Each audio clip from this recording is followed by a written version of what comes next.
that possesses everything. So this is what he's saying. This is how he begins, by giving us a definition of adab.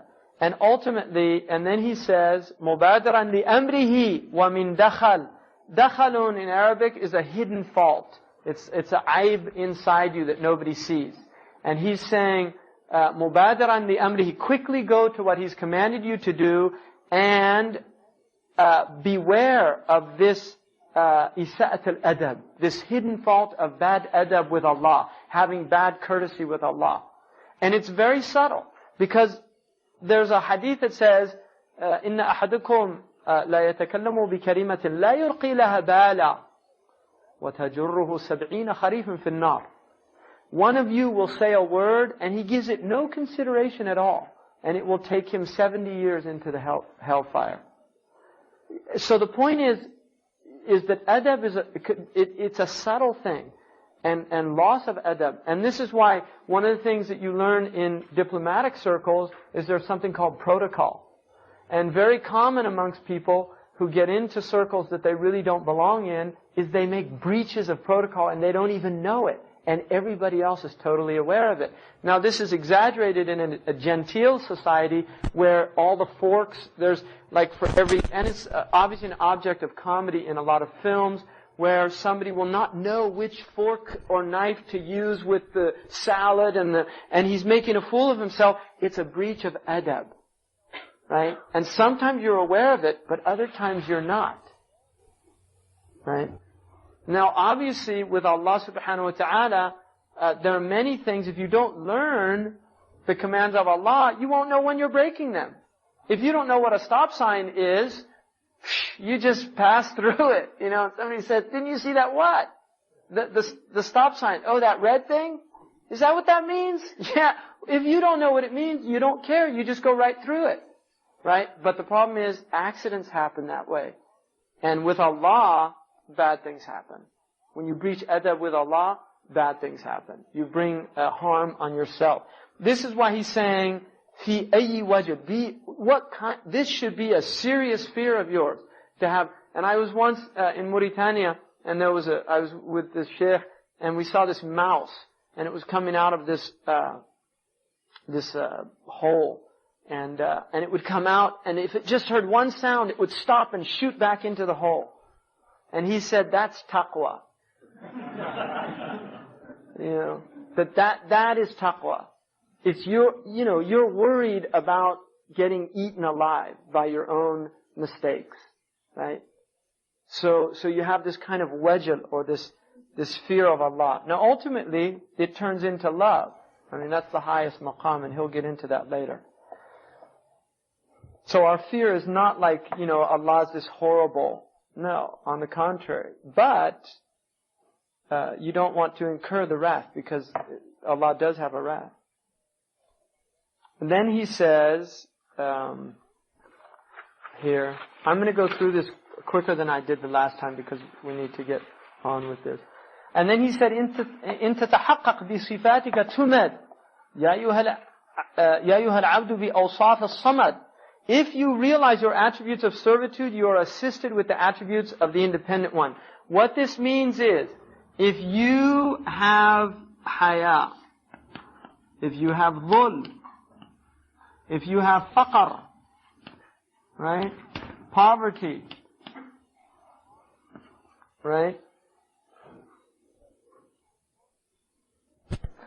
And if you realize these qualities or these attributes and empty yourself, right, of all its opposites, like shameless behavior, arrogance, kibr, or izz, actually, and khudu' is the opposite of kibr, and then faqr, ghina. What he's saying is, if you realize, so this is shame, poverty, and humbleness, and right, so you get freedom, wealth, and izz, dignity. What he's saying is, if you do that, then you will gain dignity from Allah and wealth. So in other words, by realizing your ubudiyyah to Allah, you get the hurriyah. That's real freedom. Because in completing your ubudiyyah to Allah, you're no longer a slave to yourself. And that's the only free person.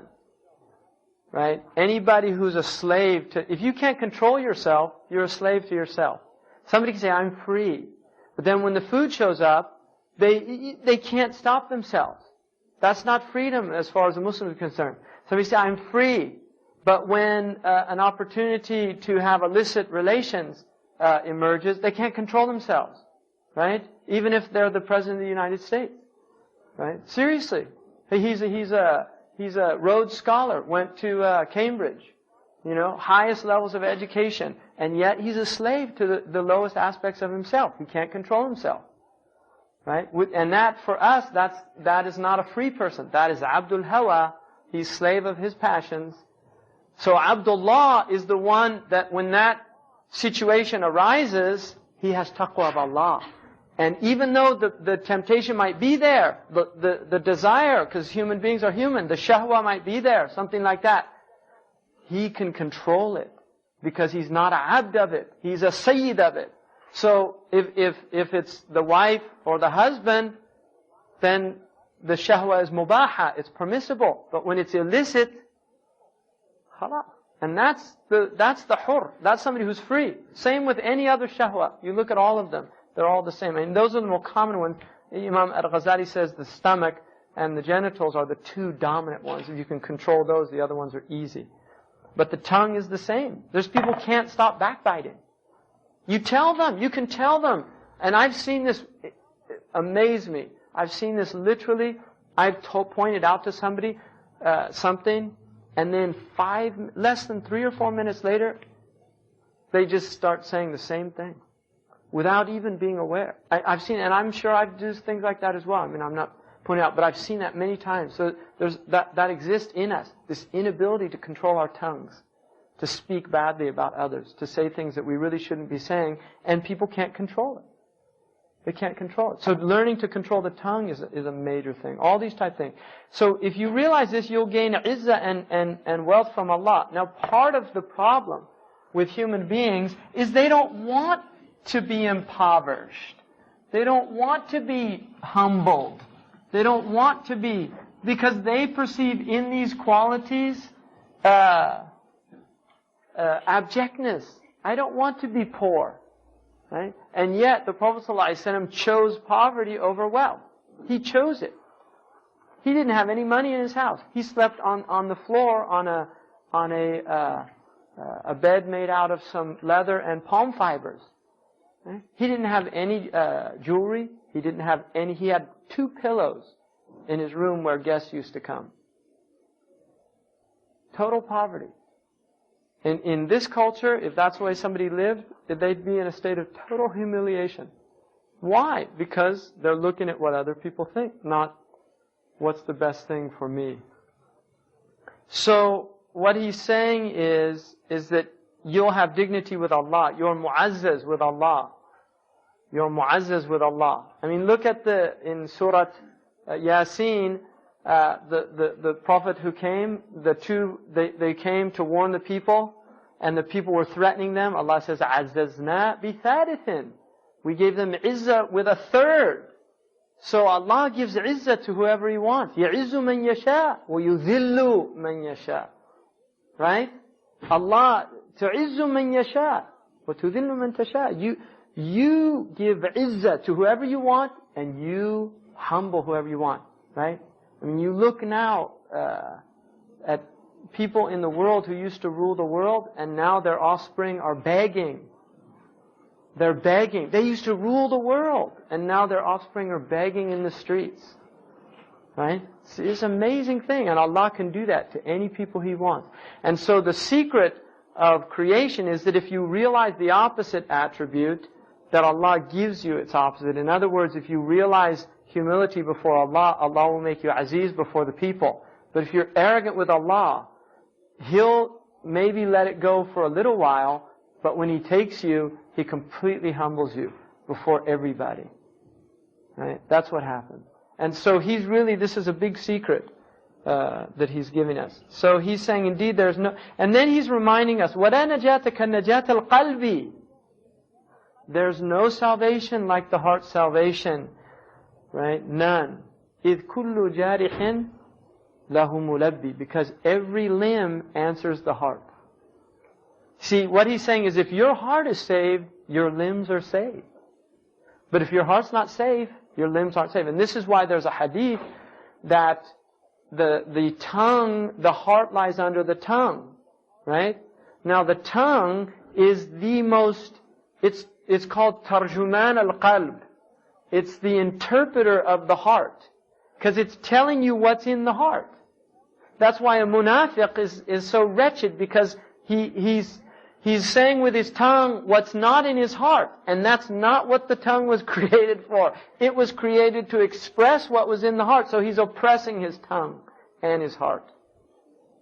Right? So the heart is an amazing organ, because the tongue articulates it. Now, the tongue is what takes people to hellfire. So, if the heart is rectified, then the tongue is rectified. And that's why Allah will always say, يَا أَيُّهَا الَّذِينَ آمَنُوا اتَّقُوا اللَّهَ وَقُولُوا قَوْلًا سَدِيدًا يُصْلِحْ لَكُمْ أَعْمَالَكُمْ. Say good, be upright in the way you speak, because that's an indication that the heart's upright. It's translating what's in your heart. If your tongue's upright, it means your heart's upright. And that's why all the limbs every morning, when they wake up in the spiritual world, they all shake according to the hadith. And they say to the tongue, اتَّقِ اللَّهَ فِينَا إِنَ اسْتَقَمْتَ اسْتَقَمْنَا وَإِنْ عَوَجَجْتَ عَوَجَجْنَا. Fear Allah with us, because if you're straight, we're all straight. And if you go crooked, we're all crooked. Right? That's what all the limbs say to the tongue. And so a good deal of spiritual work is working on the tongue and doing dhikr of Allah, replacing empty chatter with remembrance of Allah, using the tongue for what it was created for, not wasting time with the tongue, not doing all these things.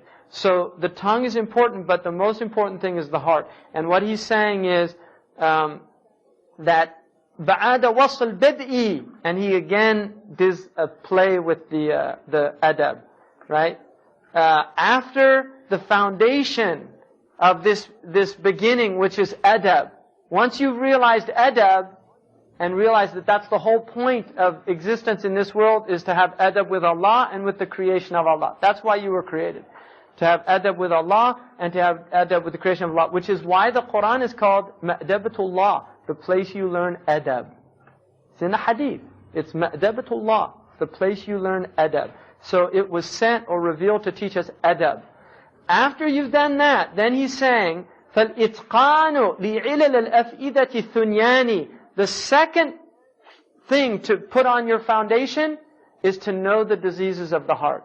You have to know that the heart has diseases, right? So once you've got your foundation, which is understanding adab and what it is, then you have to know knowledge of the heart's ailments. So after you have a firm grasp of this foundation, then a mastery of the heart's infirmities is the second stage, right? Because you can't get to maqamat. I mean, ultimately what we want is to be right with Allah. But that's trying to get, you're here and you want to get here, and you have to go up like that. So it's trying to get there without going up the stages, the process. And those are darajat. And Allah says He raises people in degrees. So the first degree is you have to recognize what you want, which is adab, and then you have to recognize what's preventing you from getting it. And those are the diseases of the heart. And so he says, عِرْفَانُ أَمْرَادِ الْقُلُوبِ وَالسَّبَبِ كُلٍّ وَمَا يُزِيلُهُ عَيْنًا وَجَبٍ. Knowledge of the diseases of the heart and their causes, because you have to not only know what they are, but what causes them, and how to remove them, is an obligation incumbent on every human being. Ayn wajib, or on every adult Muslim. Now, what the ulama say is, you have to have some knowledge of them, right, to free yourself from them. Because of the verse in the Quran that says, قَدْ أَفْلَحَ مَنْ زَكَّاهَا وَقَدْ خَابَ مَنْ دَسَّاهَا. He has success, the one who nurtures his soul, and he's destroyed who stunts its growth. So tazkiyah, right, tazkiyah of nafs.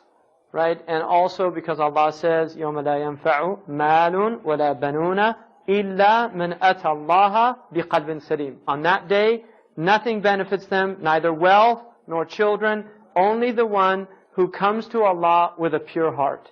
So according to the Quran itself, the only people saved on Yawm al-Qiyamah are people that have qulub salima. How do you get a heart, a salim heart? And it says Ibrahim had a sound heart.